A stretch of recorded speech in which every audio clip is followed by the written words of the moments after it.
Welcome to the Deep Dive, where we really try to unpack complex topics to give you the most important insights. Yeah, get right into it. Exactly. Today, we're taking a deep dive into the career of a truly prominent and often controversial figure in the social media landscape, James Charles. Definitely a big name. Huge. We've sifted through a fascinating stack of sources for you. Everything from video transcripts by various content creators to public statements, news reports, all sorts of stuff. We're trying to explore the series of controversies and allegations that have really followed him. Right. Our mission today is, well, to understand the patterns of behavior, the implications of power dynamics, especially in that influencer world. Which are huge. Totally. And the ongoing discussions around accountability Yeah. in this, unique digital ecosystem. Yeah. You're going to hear about everything from controversial tweets way back when to some pretty serious allegations later on. Yeah. And we'll look at how these events continuously shaped public perception and, ultimately, his career. And what's really striking when you look at James Charles's trajectory is just how rapidly he shot to mainstream film. Oh, incredibly fast. Remember that viral yearbook photo tweet back in September 2016? Vaguely, yeah. That's what initially caught CoverGirl's attention. And this kind of, meteoric rise meant he was navigating massive public scrutiny from a very, very young age. And it seems some of his very first public stumbles happened when he was still just, 17? A minor. Exactly. Still a teenager. I'm thinking of that Ebola tweet from February 2017. He made this controversial joke about potentially getting Ebola on a senior trip to South Africa. Yeah, not a great look. No. And then in his apology, he referred to Africa as a country. What did the sources say about that early? Did it kind of set a tone? It absolutely did. Sources really highlight that one as a moment where he seemed to be, let's say, learning the wrong things about PR and accountability really early on. And then just a month later, March 2017, you had the Thomas Halbert unfollowing incident. Thomas, another beauty influencer, felt like he'd been pretty instrumental in James's early career, promoting him when he had hardly any followers. Okay. So when James unfollowed him, Thomas basically responded by exposing parts of James's come-up story. So even right at the very beginning, there were these moments that hinted at what sources are describing as a big ego and maybe even a dangerous entitlement. That seems to be the read, yeah. It's almost like these early incidents, like the dismissive apology for the Ebola tweet, Thomas Halbert thing, it seemed to lay a foundation. That's precisely it. They weren't just isolated mistakes, They sort of revealed this nascent, dangerous entitlement where his actions, or maybe his apologies, lacked a fundamental grasp of their impact on other people. Right, the consequences. Yeah. And then fast forward to March 2018, and this pattern seemed to escalate a bit. James publicly said Ariana Grande was the rudest celebrity he'd met after some minor misunderstanding about her DMs. Oh, I remember that. And what happened next really speaks volume about how his past was already impacting his present, Her fans jumped in, right? Yeah. They reminded her about his previous Ebola tweet. Exactly. And she unfollowed him. And James's response to that, he apparently sent her a strong word message back. So from the very start, we see this recurring theme of reactions that kind of deepen the controversy instead of diffusing it. It really cemented that perception that, from the beginning, James Charles was known for a certain kind of ego. And these incidents, they point to a dangerous entitlement that would become a pretty consistent thread throughout his career. Okay, so as his fame grew, the money involved grew too, right? And with that came new controversy. Which does. Let's dig into how monetization became another flashpoint, especially with the Sisters Tour in April 2019. The ticket prices. Oh, whoa. They caused an immediate uproar. Oh, yeah. Started at like an unprecedented $99.50 for just general admission and went up to $500. $500. Yeah. For a YouTuber tour. What was the public reaction to that? How did it reflect on him? The outrage was immediate.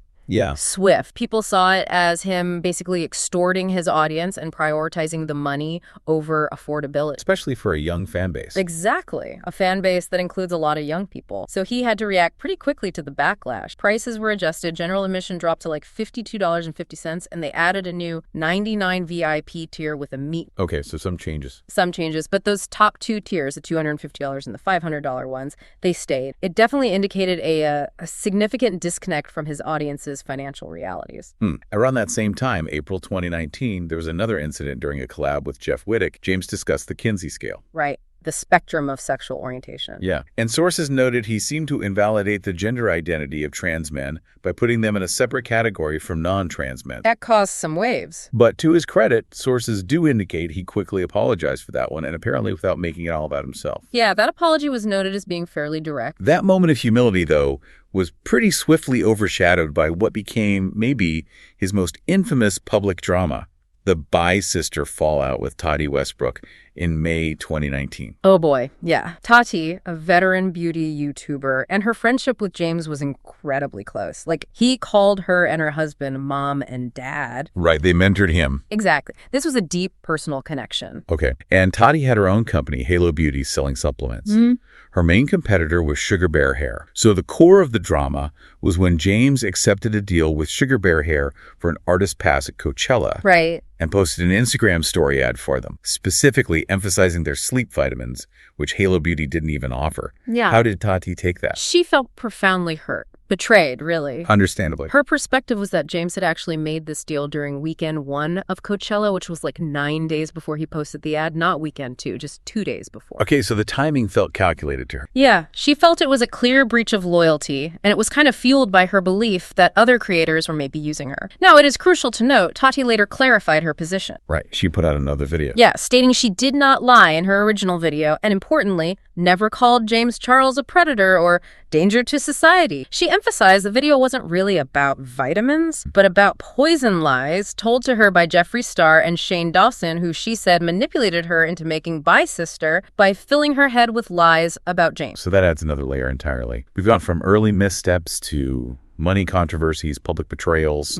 What's the recurring thread here? How do these events show a pattern? They absolutely seem to connect to an escalating pattern of, well, that term again, dangerous entitlement, where James's actions and the implications of them just didn't seem to fully register with him regarding how they'd impact his closest relationships. Personal or professional. Exactly. It's almost as if the consequences simply did not occur to him. So while those incidents were more about public perception, relationship, the allegations that started surfacing next were different.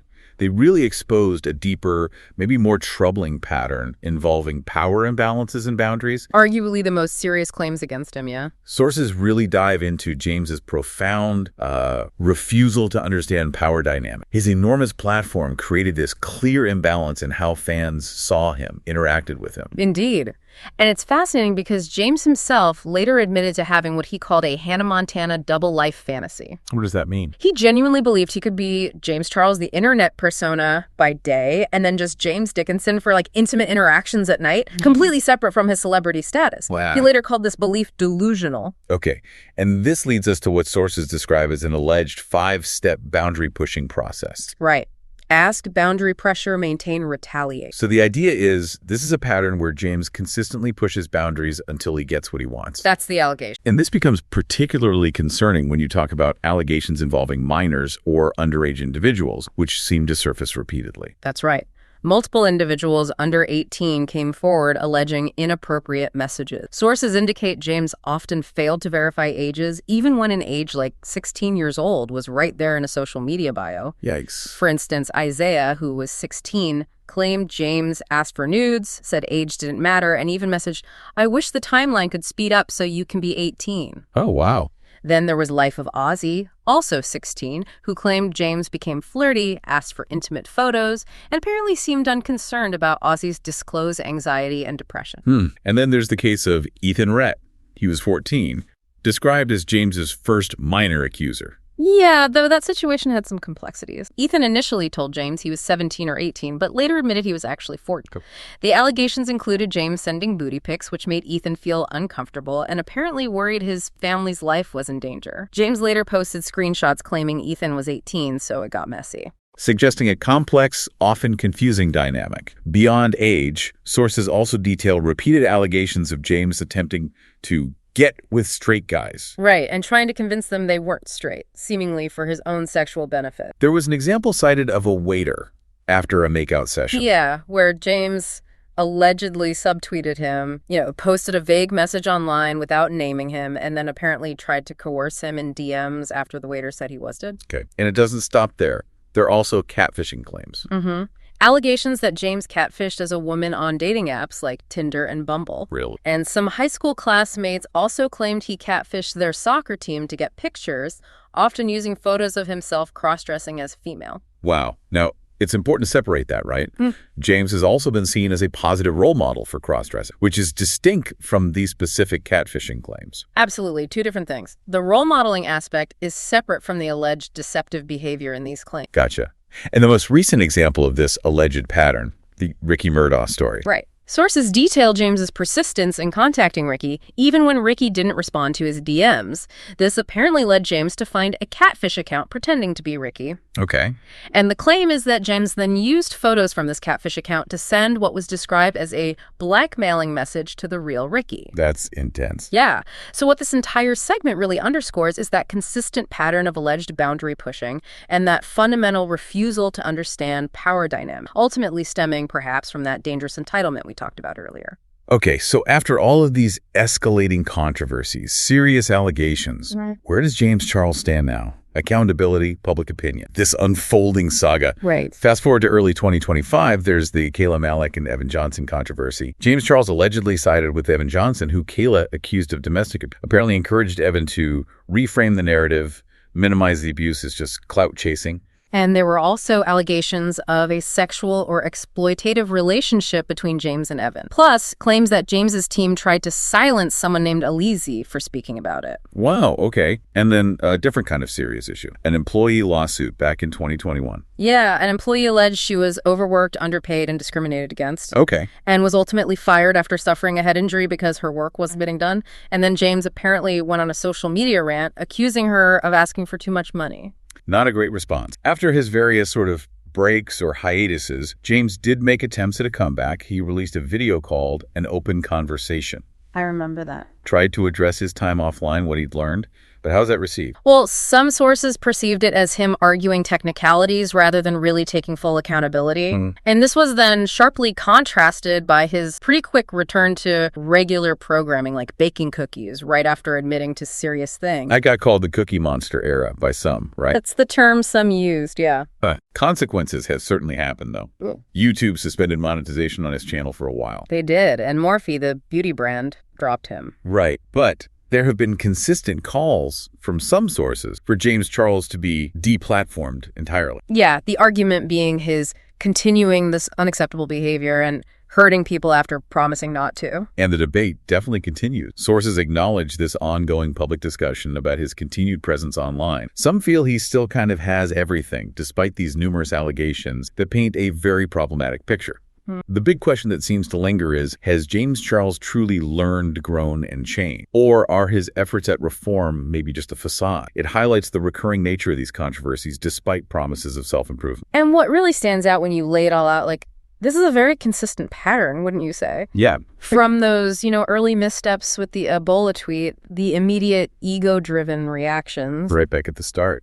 To the intricate details of the Tati Westbrook saga, and then the much more serious, shocking allegations of inappropriate conduct, boundary. And you see this clear through line. A public figure navigating immense fame and power from such a young age. Yeah, okay, let's unpack this. It seems that while James Charles himself, as you said, acknowledges the power imbalance that comes with his position. He has said that, yeah. The sources, when you look at them together, suggest this profound struggle to consistently act with the sensitivity, the foresight that kind of influence demands.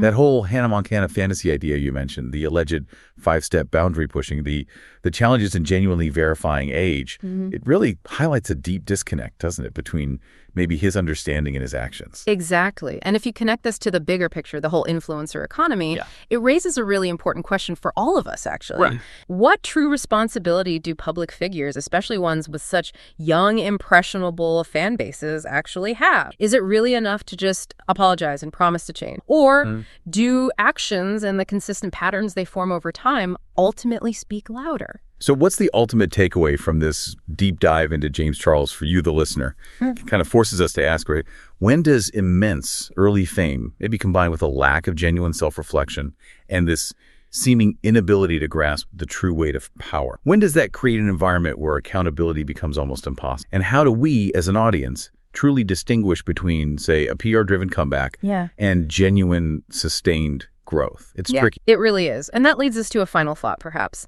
In this era where apologies can be, let's face it, strategically crafted and comebacks can be incredibly swift, how do we, as consumers of content, as observers of these very public careers, truly discern what constitutes genuine growth versus just a shift in public relations strategy? It's a complex puzzle, something worth mulling over long after this deep dive ends.